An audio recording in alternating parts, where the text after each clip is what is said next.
Look at your hands. Right now, they are curved around a piece of cold glass, a tether to a world that doesn't actually exist. You are here, but you are not here. You've spent 38 days this year staring into a blue light abyss, editing a persona, while your real self starves in the shadows. We are the first generation to be connected to everyone, yet feel utterly, agonizingly alone. But in the corner of the room, there is a ghost.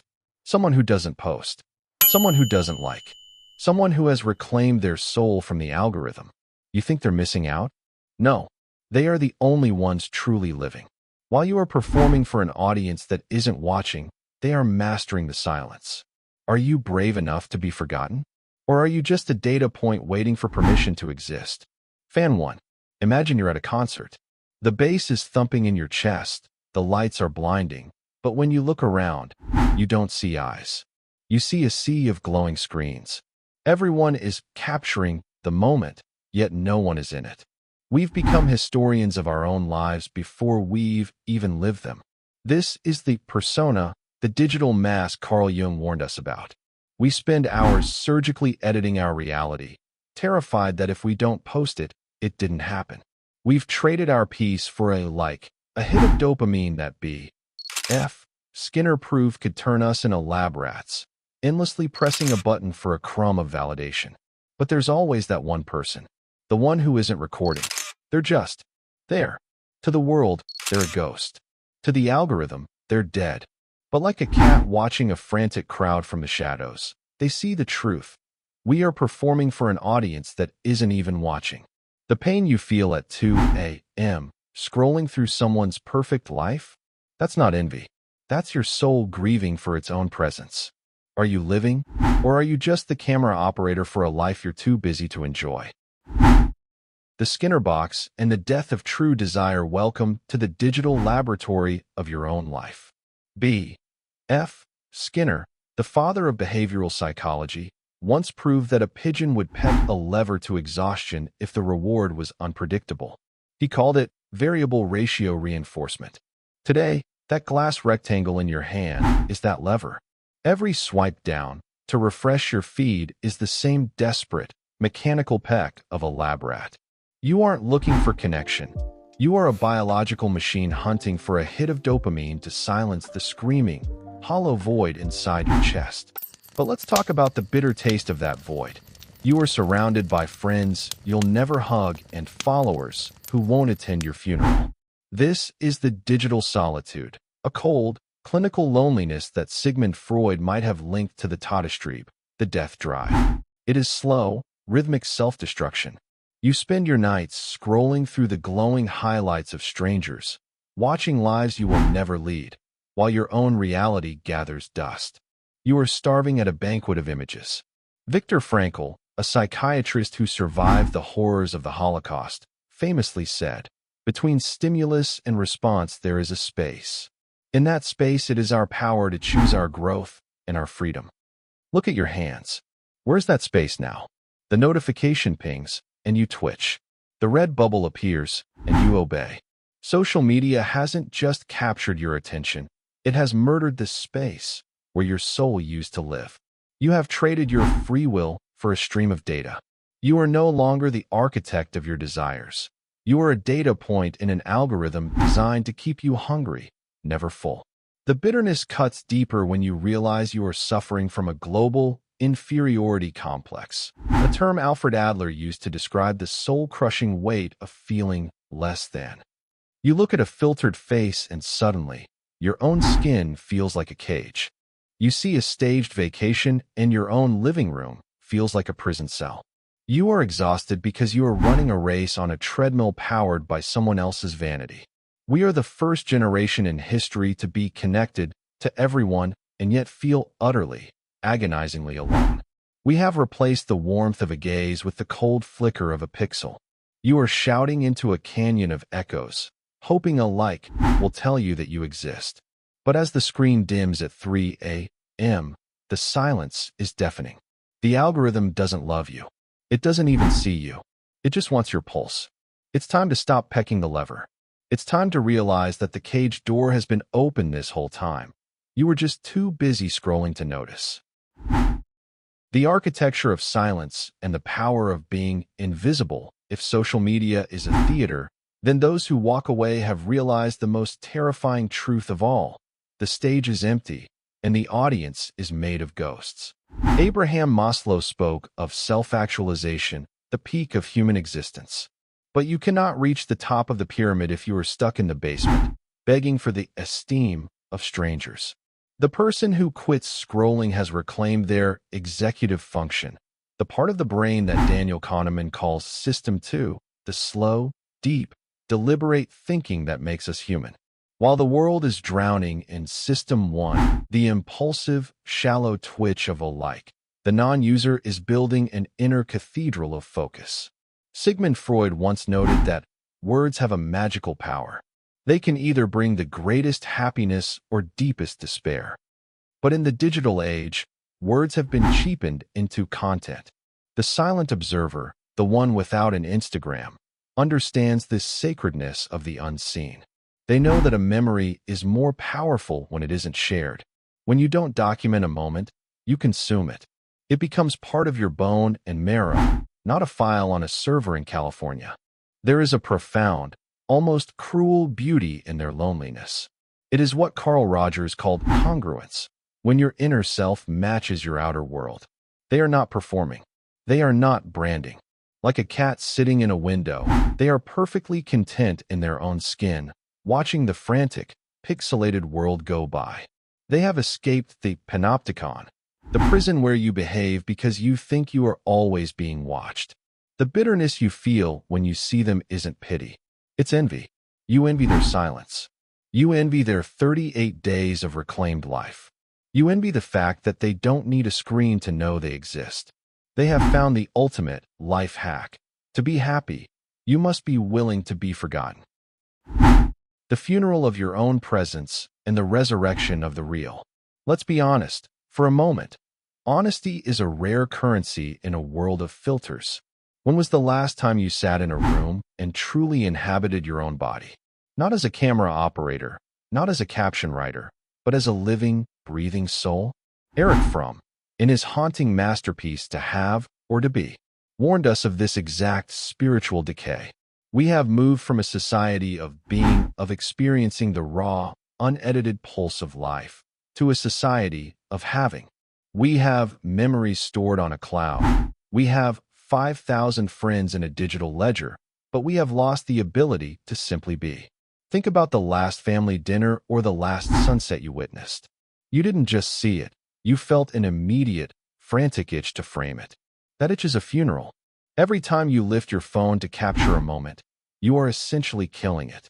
You are stepping out of the three-dimensional warmth of reality and into a two-dimensional tomb of pixels. Rollo May, a pioneer of existential psychology, described this as a loss of self. We have become spectators of our own lives. We are ghosts haunting our own living rooms, watching our children play through a lens, recording a laugh instead of joining in.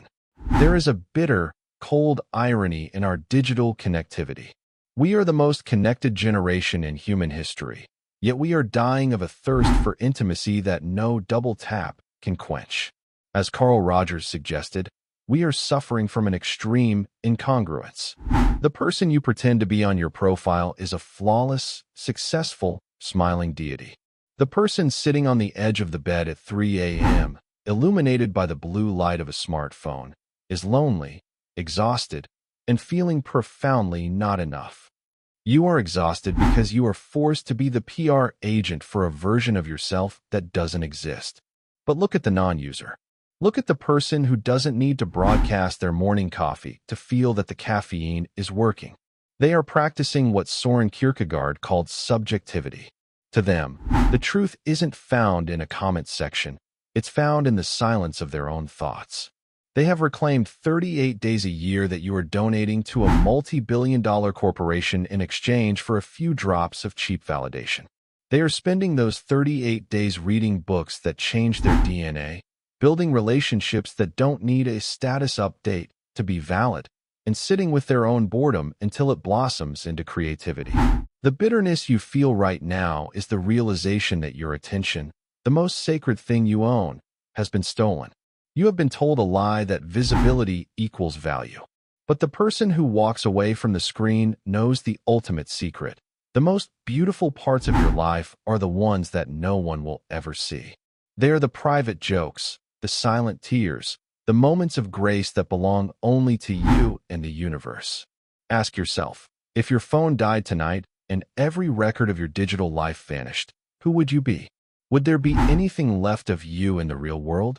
Or would you just be a ghost wandering through a house full of things you forgot to experience? The door is open. The silence is waiting. It is time to stop being a brand and start being a human being again. The great reclamation and the sovereignty of the soul. We have reached the edge of the abyss, and now we must decide.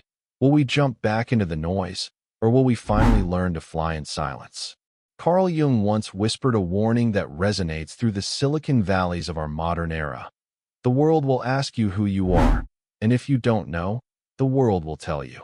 For years, the world, filtered through an algorithm designed to profit from your insecurities, has been telling you who to be, what to desire, and how to feel not enough. But the person who uninstalls the theater, who deletes the digital mask, has committed the ultimate act of psychological defiance. They have decided to tell the world who they are. Think of the sheer, terrifying beauty of a life unobserved. Jean-Paul Sartre, the philosopher of freedom, spoke of the look, the way we become objects when someone else watches us. When you live for the camera, you are an object, a product, a piece of content. But when you step into the shadows of the unplugged, you become a subject. You are the only witness to your own grace. The person without social media isn't missing out at the party. They are the party. They discovered what Abraham Maslow called peak experiences, moments of such intense joy and presence that the very idea of reaching for a phone would feel like sacrilege. There is a quiet, almost predatory power in their focus.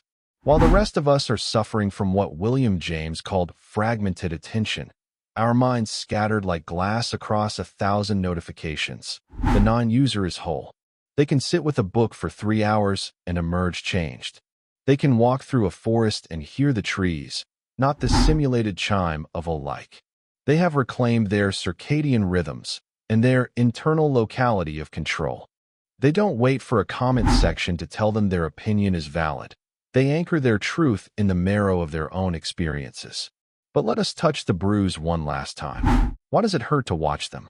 It hurts because we realize we have been living in a pleasure trap. We have been chasing social wealth while suffering from emotional poverty. We are like the prisoners in Plato's allegory of the cave, mesmerized by shadows on a wall, while the non-user has simply walked out into the sun. They aren't better than you. They are just awake. They have realized that the 38 days a year you spend scrolling is a debt you can never repay to your future self. Ask yourself, as the blue light fades, what if the most revolutionary thing you could do in 2026 was to become boring to the algorithm? What if you became untraceable, unmarketable, and utterly, beautifully private? People who don't use social media have found the holy grail of the 21st century, anonymity. They are the masters of their own mystery. As you sit in silence after this video ends, don't reach for the next short. Don't check the comments. Just sit. Feel the weight of your own breath. Notice the dust motes dancing in the real light of your room. You are not a brand. You are not a data point. You are a miracle of biological complexity that does not require an audience to be magnificent. The cage door isn't just open, it was never locked. You were just waiting for permission to leave. Consider this with your permission. Welcome back to the real world. We've missed you. The silent master in the sanctuary of the unseen. We have dismantled the machine. We have confronted the ghosts of our vanity. And now we stand at the final threshold. The sanctuary of the unseen. This is where the story of the social media ghost stops being a tragedy and becomes a masterpiece of human existence. Carl Jung famously wrote, "Who looks outside, dreams, who looks inside, awakes." The person who has stepped away from the digital grid is no longer dreaming someone else's dream. They have finally, painfully, and beautifully awakened to the terrifying majesty of their own unfiltered reality. Imagine, for a moment, the most profound moment of your life. Perhaps it was a quiet realization in the middle of the night, a look of pure love from a child, or a solitary walk where the world finally made sense. Now, imagine if you had stopped to share it. The second you reach for that device, the observer effect in quantum physics takes hold. By observing the moment through a lens, you have fundamentally changed it. You have collapsed a sacred, infinite experience into a finite, digital file. The non-user understands the eroticism of mystery.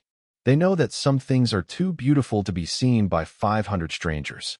They hold their joy close to their chest, like a secret fire, letting it warm them from the inside out, rather than letting it burn out in the cold wind of public opinion. This is what Alfred Adler would call the ultimate courage to be disliked, or even more radical, the courage to be ignored. In an era where attention is the new gold, being worthless to an algorithm is the ultimate freedom. While the rest of the world is trapped in a narcissism of small differences, fighting for status in a digital hierarchy that resets every 24 hours, the silent master is building something that lasts. They are investing in what Viktor Frankl called the internal kingdom. Their memories are not stored on a server in a desert. They are etched into their nervous system, woven into the way they breathe, and reflected in the depth of their gaze. Look at your hands one last time. They were designed to touch skin, to turn the pages of a paper book, to plant seeds in the dirt, and to hold the hands of those who are in the room with you. They were not meant to be claws perpetually curved around a piece of glass. You are a biological miracle, a descendant of ancestors who survived ice ages and wars without once needing a notification to tell them they were brave.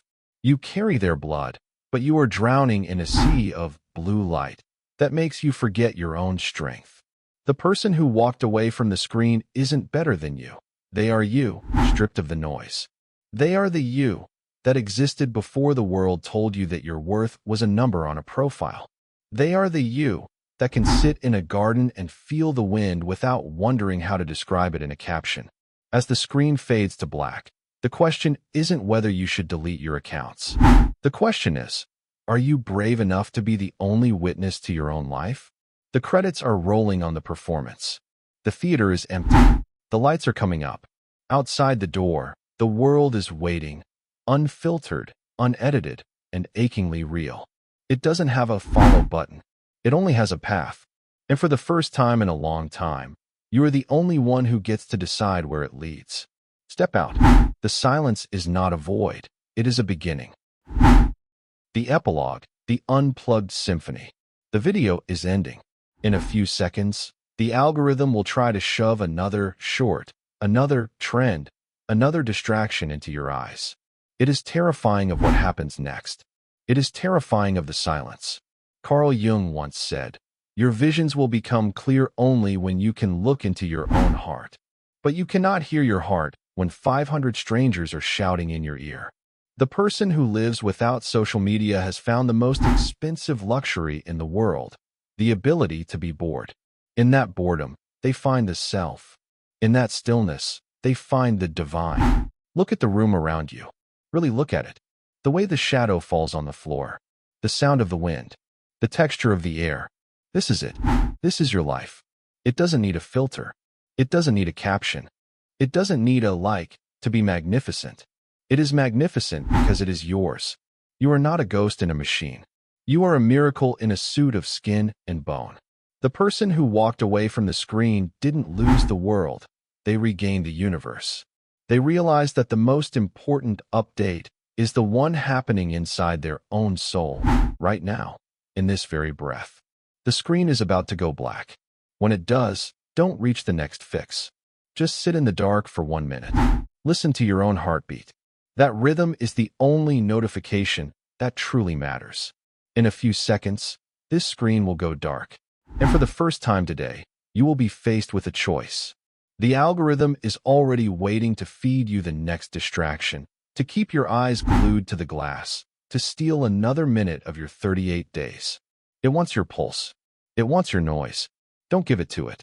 When the audio fades, don't click next. Don't check the comments to see if others agree. Just put the phone down. Feel the cold air. Listen to the silence of your room. Look at your own reflection on the black screen and ask yourself, who am I when no one is watching? You don't need a life to exist. You don't need an audience to be whole. The real world is still here, exactly where you left it. Welcome home. The real world has been waiting for you. Go live it.